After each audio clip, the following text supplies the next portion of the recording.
I'm Nkechi Onyegasi, Nurse Practitioner at Memorial.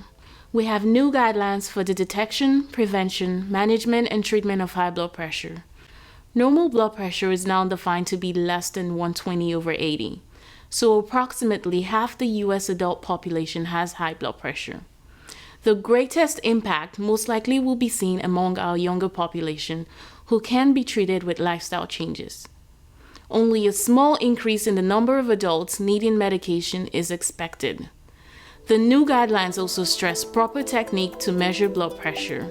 Consulting your primary care provider is critical to help protect you from this dangerous but silent threat. Memorial now has a walk-in clinic at Tradition. Visit gulfportmemorial.com to learn more.